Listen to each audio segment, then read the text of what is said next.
Maharaja gold and diamonds, toll junction, Edappally, Palluruthy, Tripunithura, Kalady, Eramalloor, Aroor പള്ളി, തുറവൂർ, തൃശൂർ. കൊച്ചി താലൂക്ക് മഹിളാ ഐക്യവേദിയുടെ നേതൃത്വത്തിൽ ലഹരി വിരുദ്ധ സംഗമവും ബോധവൽക്കരണ ക്ലാസും സംഘടിപ്പിച്ചു. കൊച്ചി താലൂക്ക് മഹിളാ ഐക്യവേദിയുടെയും കുമാരി സമിതിയുടെയും ആഭിമുഖ്യത്തിൽ ലഹരി വിരുദ്ധ ബോധവൽക്കരണ ക്ലാസും ലഹരി വിരുദ്ധ സംഗമവും നടത്തി. പള്ളുരുത്തി ശ്രീ വെങ്കടാചലപതി സ്കൂൾ ഹാളിൽ വെച്ച് മഹിളാ ഐക്യവേദി കൊച്ചി താലൂക്ക് അധ്യക്ഷ ചന്ദ്രകുമാരിയുടെ ദീപപ്രജ്വലനത്തോടെ ആരംഭിച്ച പരിപാടിയിൽ കുമാരി നിരഞ്ജന പ്രവീൺ അധ്യക്ഷത വഹിച്ചു. കുമാരി ദൃശ്യ ഭഗത്തിന്റെ ഈശ്വര പ്രാർത്ഥനയ്ക്ക് ശേഷം കുമാരി പ്രാർത്ഥന പ്രവീൺ സ്വാഗതം പറഞ്ഞു.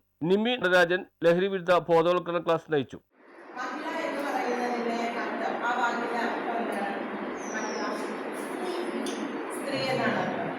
അപ്പോൾ നമ്മളുടെ സ്ത്രീകൾ എന്ന് പറയുന്നത് ഓരോ കുടുംബത്തിൻ്റെയും വിളക്കാണ്. നമുക്കറിയാം, ഓരോ കുടുംബത്തിനും അച്ഛനും അമ്മയ്ക്കും പ്രാധാന്യം ഉണ്ടെങ്കിലും ഒരു കുടുംബത്തിലെ ഒരു വിളക്കെന്ന് പറയുന്നത് നമ്മുടെ ഭാരത സമൂഹത്തിലെ സ്ത്രീ തന്നെയാണ്.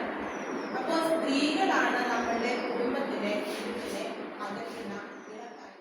കുമാരി മാളവിക സുഭാഷിന്റെ നന്ദി പ്രകാശനത്തോടെ സമാപിച്ച ലഹരി വിരുദ്ധ ബോധവൽക്കരണ ക്ലാസ്സിൽ നിരവധി കുട്ടികളും അമ്മമാരും പങ്കെടുത്തു. തുടർന്ന് പള്ളുരുത്തി ശ്രീ വെങ്കടാചലപതി ക്ഷേത്രത്തിന് മുൻവശം നാഷണൽ ഹൈവേയിൽ പ്ലക്കാർഡുകളും ബാനറും പിടിച്ച് ലഹരി വിരുദ്ധ സംഗമവും നടത്തി. സംഗമത്തിൽ മഹിളാ ഐക്യവേദി കൊച്ചി താലൂക്ക് അധ്യക്ഷ ചന്ദ്രകുമാരി ലഹരി പദാർത്ഥങ്ങൾ കുട്ടികളുടെ ജീവിതത്തിൽ എത്രത്തോളം ദൂഷ്യഫലങ്ങൾ ഉണ്ടാക്കുമെന്നതിനെക്കുറിച്ചും അതിന്റെ പരിഹാരത്തെക്കുറിച്ചും പ്രതിപാദിച്ചു. മഹിളാ ഐക്യവേദി ജില്ലാ സമിതി അംഗം രാഗിണി തുളസീദാസും കൊച്ചി താലൂക്ക് ജനറൽ സെക്രട്ടറി ഹേമ സാജനും നേതൃത്വം നൽകിയ പരിപാടിയിൽ ഹിന്ദു ഐക്യവേദി കൊച്ചി താലൂക്ക് അധ്യക്ഷൻ T P Padmanabhan, general secretary P Manoj എന്നിവരെ കൂടാതെ ഭഗത് സിംഗ്, ഗോവിന്ദൻ, ഗണേഷ്, ആനന്ദൻ, കൃഷ്ണകുമാർ, സുനിൽ, ശ്രീജിത്ത്, രജീഷ് എന്നിവർ നേതൃത്വം നൽകി. News bureau, Palluruthy.